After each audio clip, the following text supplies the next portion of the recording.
Hello दोस्तों। तो आज की आपकी वीडियो अभी से शुरू होती है। तो आज मैं आपको बताना चाहूँगा दोस्तों कि आज हम क्या पढ़ेंगे। आज उनका जो हमने लास्ट में आज हमने पूरा कर लिया था पार्ट फर्स्ट में। क्या किया था आपने आपका कि हमने आपका जो था क्रिस्टलीय ठोसों का वर्गीकरण आज करना हमारा रह गया था। आज हम क्रिस्टलीय ठोसों का वर्गीकरण पढ़ेंगे। तो ठीक है, आज हम चालू करते हैं। अगर आपको हमारी वीडियो अच्छी लगे तो दोस्तों लाइक शेयर सब्सक्राइब जरूर कर दें। ठीक है, ओके, चलो स्टार्ट करते हैं दोस्तों। तो आज क्या होगा दोस्तों, क्रिस्टलीय ठोसों का वर्गीकरण, यानी क्रिस्टलीय ठोस कितने प्रकार के होते हैं दोस्तों। चलो तो देखते हैं। तो पहली हेडिंग दोस्तों क्या थी, क्रिस्टलीय ठोस। तो दोस्तों मैं आपको बताना चाहूँगा ये जो होते हैं ये आपके चार प्रकार के होते हैं। कितने होते हैं दोस्तों, चार प्रकार के। तो मैं ऐसे करके देखूँगा कुछ। चार प्रकार के कौन से होते हैं दोस्तों। पहला होता है आपका आयनिक ठोस। आयनिक ठोस, ठीक है। दूसरा होता है आपका आणविक ठोस दोस्तों। आणविक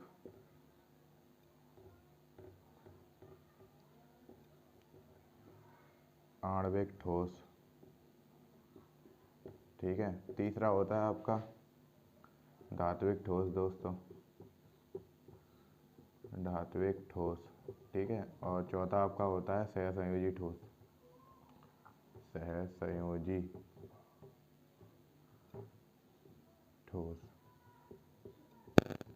ठीक है दोस्तों। ये आपके चार प्रकार के होते हैं दोस्तों। और इनके आधार पर इन्हें आपको, अब हम इनकी एक एक करके मैं इनका बोलूँगा आपको नीचे इधर लिखते जाऊँगा, ठीक है दोस्तों। तो आपको इधर नोट करना है। मैं लाइन खींच देता हूँ एक। तो दोस्तों आयनिक ठोस, यानी आयनिक ठोस क्या होते हैं दोस्तों। आयनिक ठोस यानी कि वे ठोस जिनके अवयव क्या होते हैं दोस्तों, आयन होते हैं। आयन जैसे मतलब दोस्तों, जैसे आपने एक सुना होगा आपका जो नमक होता है यानी NaCl होता है। जब इसको हम उच्च ताप और उच्च दाब पे यानी कि विघटन करते हैं तो क्या होता है दोस्तों, Na प्लस में टूटता है और Cl नेगेटिव में यानी माइनस में टूटता है। तो यानी ये क्या हो रहा है दोस्तों, ये जो NaCl था ये अपने आयनों में विभक्त हो रहा है यानी टूट रहा है, ठीक है ना। तो ये क्या कहलाएंगे, इसके आयन कहलाएंगे, ठीक है दोस्तों। इस प्रकार ही यानी कि आयनिक ठोस क्या होते हैं दोस्तों, कि वे ठोस जिनके अवयवी कण यानी कि जिनके अंदर जो कण होते हैं वो क्या होते हैं दोस्तों, आयन होते हैं, ठीक है। तो क्या क्या कहलाते हैं, आयनिक ठोस कहलाते हैं, ठीक है। ठीक है, इस प्रकार इसका क्या हो जाएगा दोस्तों, कि वे ठोस जिनके जिनके अवयवी कण अणु होते हैं या परमाणु होते हैं वो क्या कहलाएंगे दोस्तों, आणविक ठोस कहलाएंगे। अणु अणु होते हैं ना दोस्तों, तो अणु यानी परमाणु भी किससे बने होते हैं, अणुओं द्वारा बने होते हैं। यानी अणु होते हैं या परमाणु होते हैं वो क्या कहलाएंगे आपके आणविक ठोस, ठीक है। और धात्विक ठोस दोस्तों, तो वे परमाणु यानी कि कह सकते हैं वे ठोस जिनके अवयवी कण क्या होते हैं दोस्तों, धातु होते हैं, ठीक है, वो क्या कहलाएंगे धात्विक ठोस। और सहसंयोजी ठोस, तो दोस्तों ये क्या होंगे कि वे ठोस जिनके मध्य आबंधों का आदान प्रदान हो रहा होगा वो क्या कहलाएंगे आपके सहसंयोजी ठोस, ठीक है। अब मैं एक एक करके लिखता हूँ इधर, तो ठीक है चलो। तो यानी कि पहले लिखते हैं क्या दोस्तों आपका ये आयनिक ठोस। तो वे ठोस जिनके जिनके अवयवी कण आयन होते हैं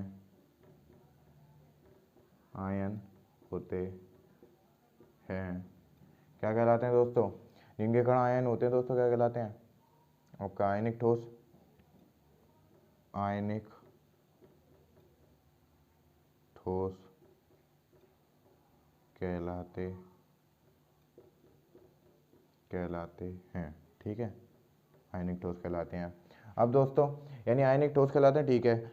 ये जो आयनिक ठोस होते हैं दोस्तों ये क्या होता है, प्रबल विद्युतीय बल द्वारा बंधे होते हैं। विद्युतीय बल कह लो या दोस्तों कूलामी बल, क्योंकि आपने फिजिक्स में आप अगर पढ़ोगे तो जो पहला चैप्टर है आपका उसमें क्या होता है, उसमें दो आवेशों के मध्य यानी दो विपरीत आवेशों के मध्य या सजातीय कह लो या विजातीय आवेशों के मध्य क्या होता है, जो बल होता है वो कूलामी बल होता है। यानी इसको कूलाम ने दिया था तो इसको कूलामी बल कहते हैं या विद्युतीय बल कह दो।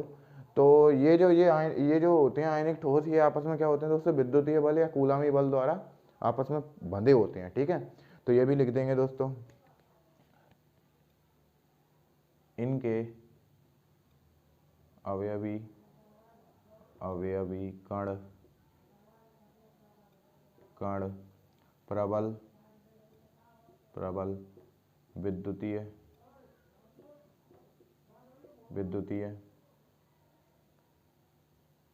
विद्युतीय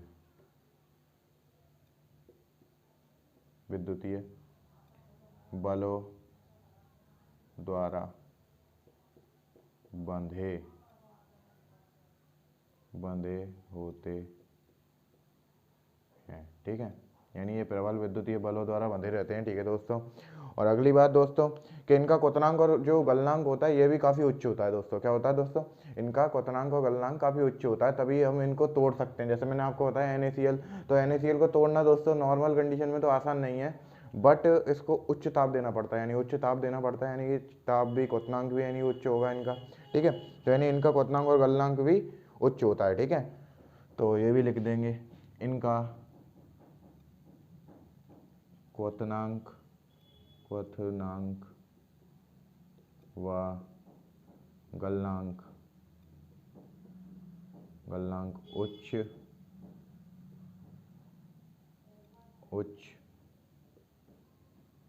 होता है।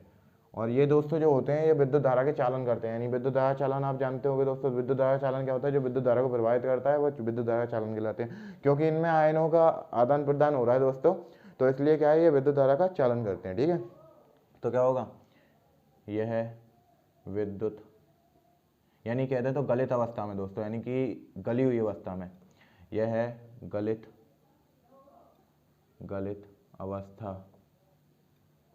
अवस्था में विद्युत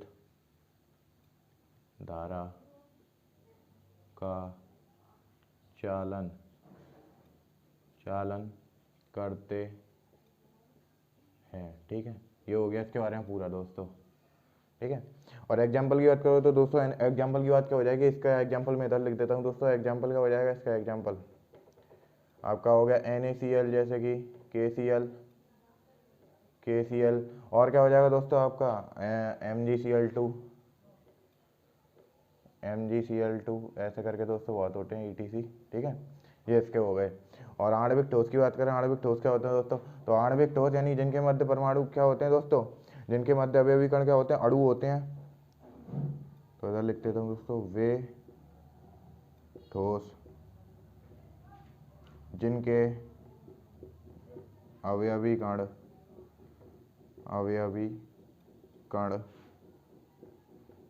अणु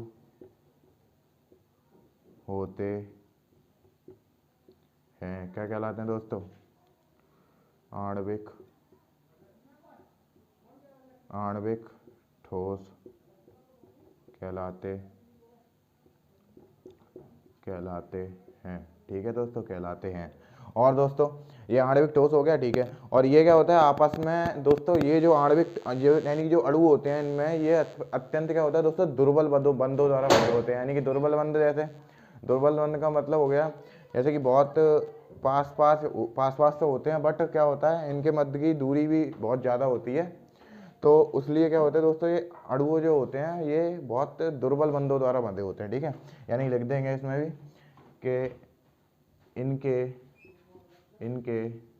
अवयवी कण दुर्बल बंधों द्वारा बंधे होते हैं। ठीक है दोस्तों, यानी इनके अवयवी कण क्या होते हैं, दुर्बल बंधों द्वारा बंधे होते हैं। ठीक है, और जो इनका क्वथनांक और गलनांक होता है वो भी दोस्तों कम होता है। क्यों, क्योंकि अगर मैं इनका क्वथनांक और गलनांक बढ़ा दूंगा दोस्तों, तो क्या होगा कि जो इनके यानी कि जो इनके मध्य जो बंध थे, यानी कि इनके जो बॉन्ड थे, वो क्या हो जाएंगे दोस्तों, जल्दी टूट जाएंगे। तो क्या दोस्तों, ये आणविक ठोस रहेंगे नहीं रहेंगे, तो यानी आपस दूर चले जाएंगे, तो ये अक्रिस्टलीय ठोस जैसे हो जाएंगे। क्यों, क्योंकि अक्रिस्टलीय ठोस में तो ऐसा होता था कि जिनके कण दूर होते हैं, यानी आपस में दूरी बहुत होती है, तो इसलिए क्या होता है, वो ठोस नहीं होते दोस्तों, कमजोर होते हैं। ठीक है, तो इसलिए क्या हो जाएगा, अगर इनको ज़्यादा ताप देंगे तो दोस्तों क्या हो जाएगा, ये इनके कण दूर चले जाएंगे, यानी कि तो हम कह सकते हैं कि इनका गलनांक और क्वथनांक कम होता है। इनका गलनांक व क्वथनांक कम होता है।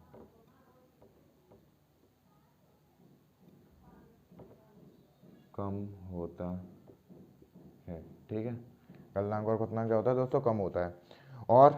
और दोस्तों मैं आपको ये बताना चाहूँगा कि ये जो होते हैं ना, ये क्या होता है, इनके मध्य जो होता है, यानी कि ये क्या करते हैं दोस्तों, ये आपका जो होते हैं ये विद्युत का सुचालक होते हैं। सुचालक यानी कि मैं आपको बोलूँ कि सुचालक जो, यानी कि ये जो होते हैं इनके मध्य विद्युत धारा का सुचालक नहीं होते, सॉरी दोस्तों।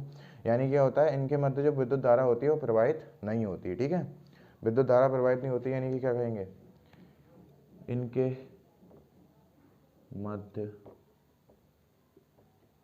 विद्युत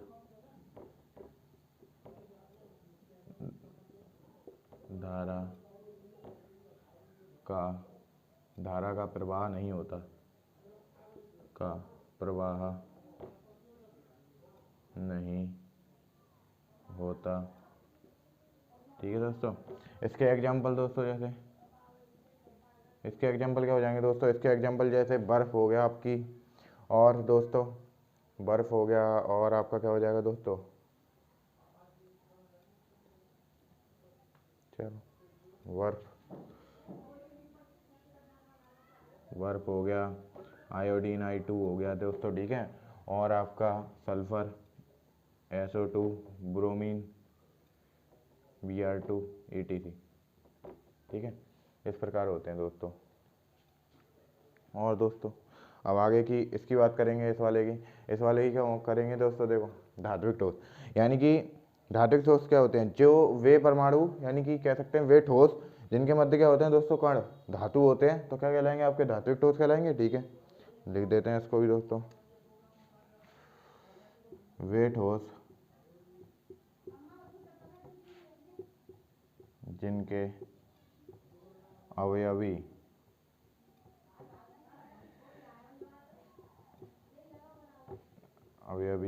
कण धातु होते हैं,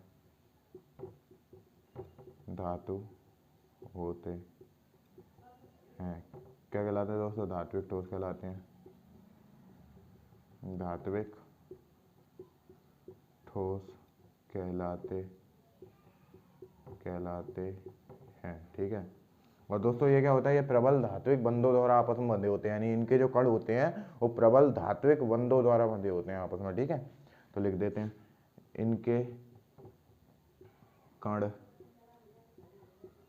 आपस में प्रबल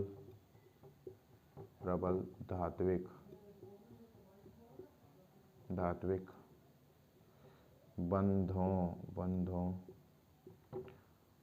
बंधों द्वारा बंधे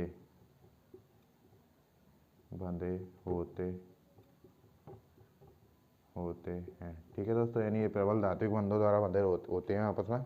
और क्या होता है दोस्तों, इनका जो, यानी कि मैं कहूँ तो इनका जो क्वथनांक होता है वो अति उच्च होता है।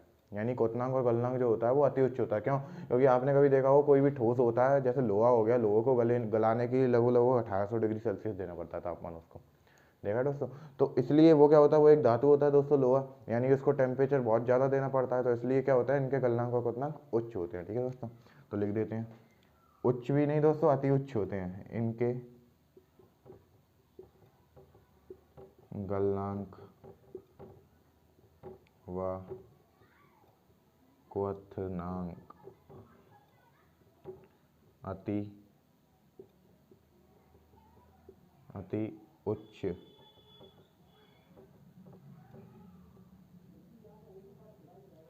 उच्च होते हैं। और दोस्तों ये जो होते हैं ये क्या करते हैं, विद्युत धारा का चालन करते हैं। आप जैसे लोहे को ले सकते हैं दोस्तों, वो क्या हो गया, वो विद्युत धारा का चालन करता है। यह विद्युत धारा का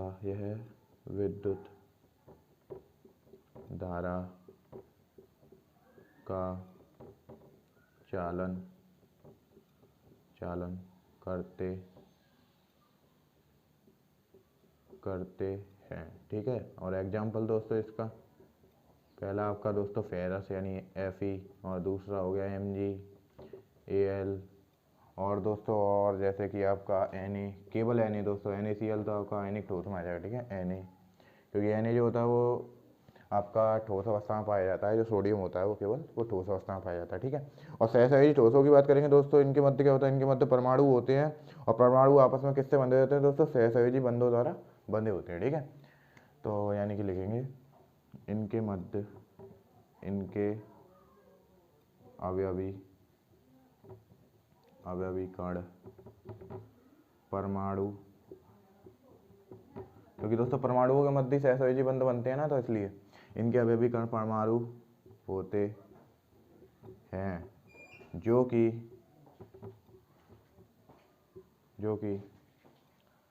सहसंयोजी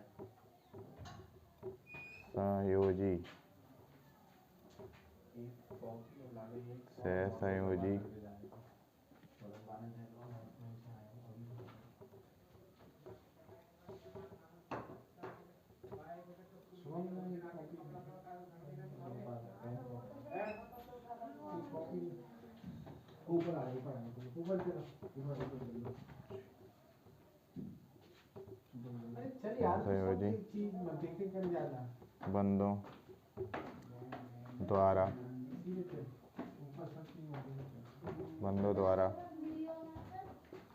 द्वारा बंधे होते हैं, ठीक है, यानी कि ये सहसंयोजी बंधों द्वारा बंधे होते हैं, ठीक है। और दोस्तों अगली बात कि जो इनका क्वथनांक और गलनांक होता है वही क्या होता है दोस्तों, अति उच्च होता है, इनका क्वथनांक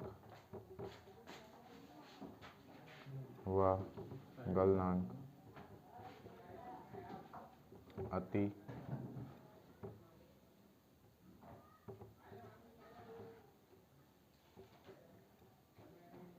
उच्च होता है, ठीक है। और दोस्तों ये जो होते हैं ये विद्युत धारा का चालन नहीं करते, यानी कुचालक होते हैं दोस्तों, ये है विद्युत धारा का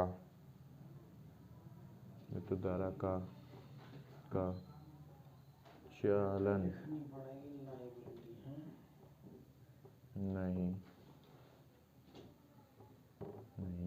नहीं करते हैं, ठीक है। एग्जाम्पल जैसे हीरा हो गया दोस्तों, आपका हीरा, और ग्रेफाइट हो गया, और आपका कार्बन भी हो गया दोस्तों, जो कार्बन क्रिस्टल होता है, कार्बन ETC, ठीक है, ये आपका हो गया। तो आपका ये वर्गीकरण हो गया दोस्तों, इसका स्क्रीनशॉट ले लें।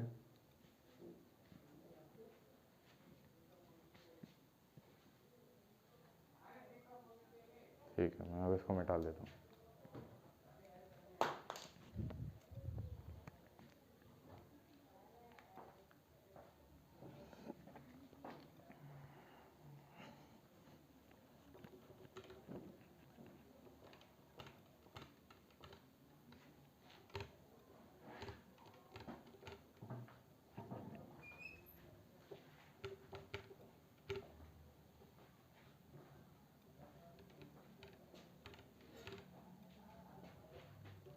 अब क्या पढ़ेंगे दोस्तों अब हम क्रिस्टल जालक पढ़ेंगे। क्रिस्टल जालक क्या होता है दोस्तों, ऐसा क्रिस्टल जालक का मतलब दोस्तों मैं आपको बताऊं, क्रिस्टल जालक क्या होता है कि एक ऐसी संरचना जो किस में हो दोस्तों, 3D में हो। 3D में जैसे मतलब जो 3 विमाओं में हो, यानी कि 3 विमाओं में, जैसे कि मतलब कि आपका क्या हो गया दोस्तों, जैसे कि आपका, तो यानी कि अब हम क्या पढ़ने वाले हैं दोस्तों, क्रिस्टल जालक। क्रिस्टल जालक का मतलब क्या होता है दोस्तों, जैसे क्रिस्टल जालक, तो क्रिस्टल जालक ले लेते हैं दोस्तों, क्रिस्टल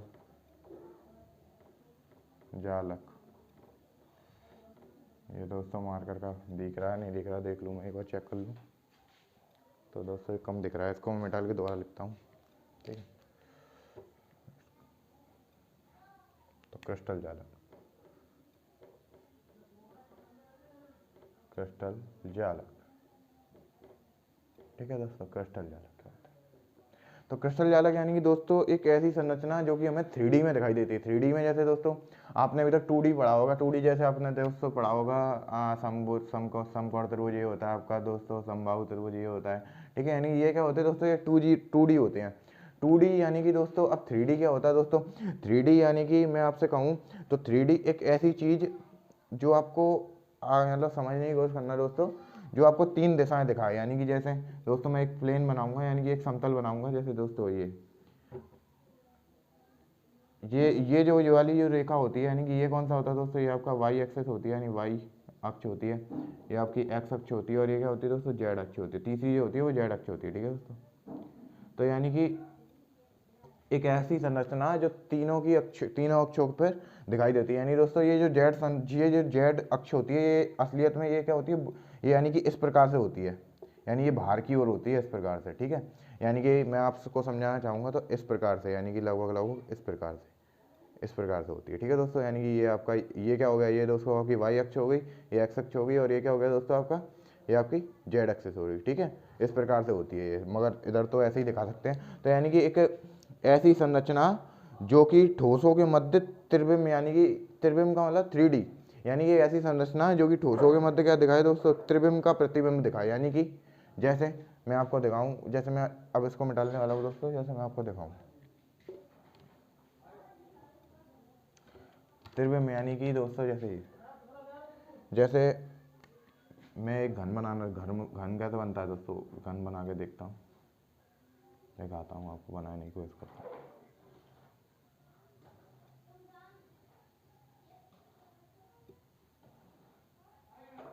ठीक है, ये क्या हो गया दोस्तों, पूरा यानी कि एक त्रिविम में देख रहे हो, इसका आगे का हिस्सा, ये आगे क्या हो गया दोस्तों, आगे का हिस्सा हो गया, ये वाला पीछे का हिस्सा हो गया, और ये क्या हो गया, ये इसके 2 फलक हो गए, यानी ये 4 फलक हो गए, ये आगे का ये पीछे का, ठीक है। इस प्रकार क्या हो गया, यानी कि ये आपका क्या है, ये 3D में चित्र बना हुआ, कैसा बना हुआ है दोस्तों, 3D में, ठीक है।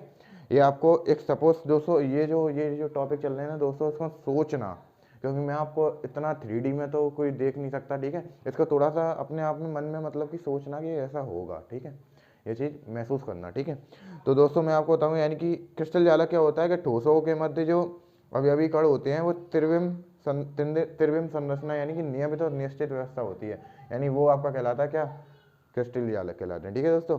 यानी कि लिखोगे क्या दोस्तों, नहीं लिखना क्या है कि आपका क्या लिखना है दोस्तों, क्रिस्टल जालक का वह छोटा, यानी सिंपल बात है ऐसे लिखो दोस्तों के क्रिस्टल ठोसों के अवयवी कण निश्चित त्रिविम ज्यामितीय व्यवस्था में क्रिस्टलीय जालक कहलाते हैं, ठीक है दोस्तों। मतलब मैं लिख देता हूँ, चलो देखते हैं। तो लिखना क्या है, यानी कि दोस्तों लिखना क्या है आपका, जैसे कि क्रिस्टलीय ठोसों की क्रिस्टलीय ठोसों के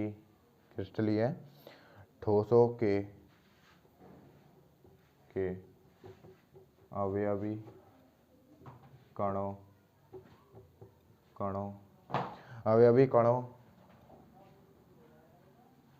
की त्रिविम में निश्चित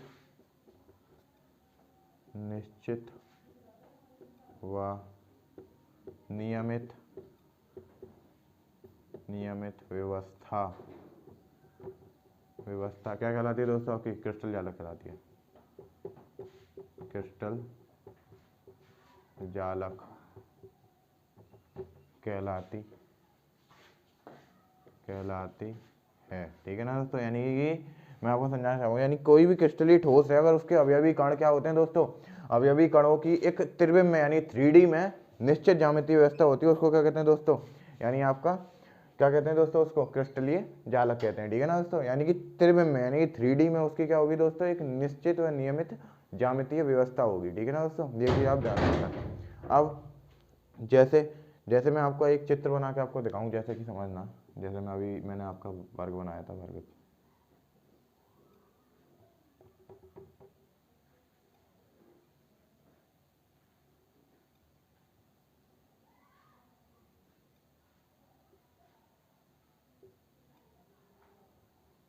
तो जैसे देखो दोस्तों, इसके हर कोने पे एक ना एक परमाणु रखा हुआ है ऐसे करके,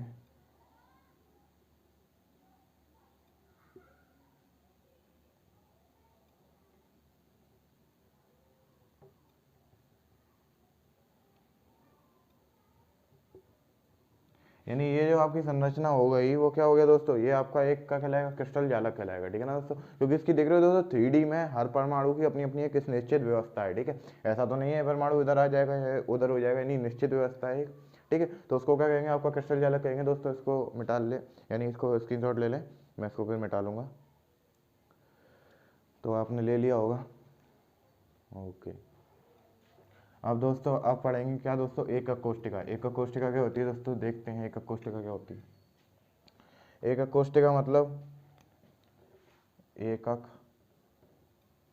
कोष्टिका, कोष्टिका, ठीक है दोस्तों। एकक कोष्टिका, एकक सेल या एकक सेल भी कह देते हैं दोस्तों उसको, ठीक है। एकक सेल का भी ध्यान रखना अपना। एकक कोष्टिका का मतलब क्या होता है दोस्तों, कि किसी क्रिस्टल जालक का वह छोटा से छोटा समूह या छोटा से छोटा भाग जिसमें संपूर्ण जालक का प्रतिबिंब हो। यानी कि मैं इसको आपको एक चित्र से समझाना चाहूँगा दोस्तों, जैसे जैसे कि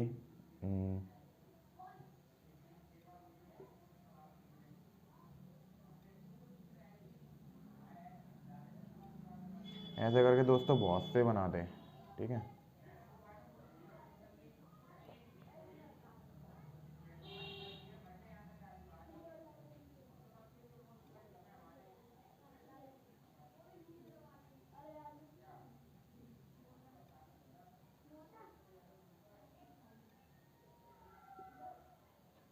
देखो दोस्तों बन नहीं रहा सही से, मैं आपको समझाना चाहूँगा दोस्तों। ये होता है, क्या होता है, यानी कि एक बड़ा सा, जैसे एक बड़ा सा आपका घन हो गया, ठीक है। एक बड़ा सा घन हो गया, उसके अंदर ऐसे कितने से कितने सारे घन बन जाएंगे, ठीक है।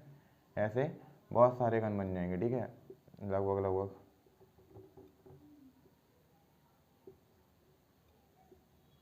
ठीक है, बहुत सारे घन बन जाएंगे।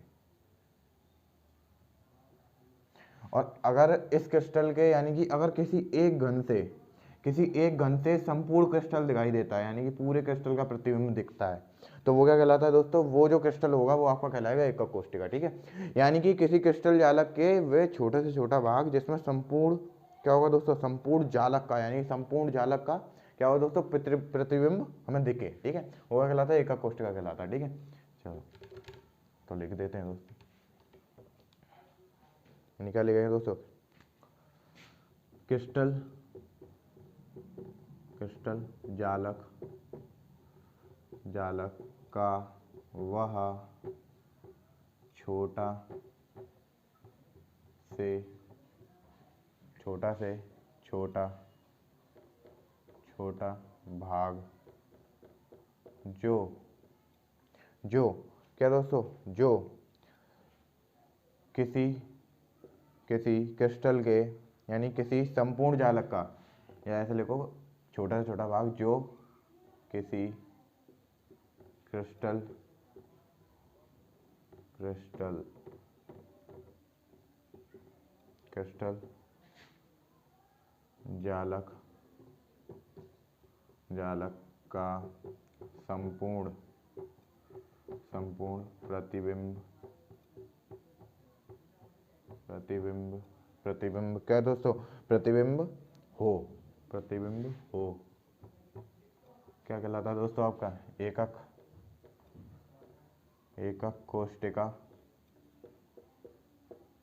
कोष्टिका या एकक सेल कह देते हैं दोस्तों, एकक सेल कहलाता है, ठीक है ना दोस्तों। है तो एकक कोष्टिका कह दो या एकक सेल कह दो, ठीक है ना, ठीक है। अब दोस्तों एकक सेल के भी कई टाइप होते हैं, मैं आपको यानी कि इनके टाइप बता दूंगा। यानी मैं आज की वीडियो तो दोस्तों इतना ही रखते हैं, कि आज की वीडियो में इतना हो गया, बहुत है।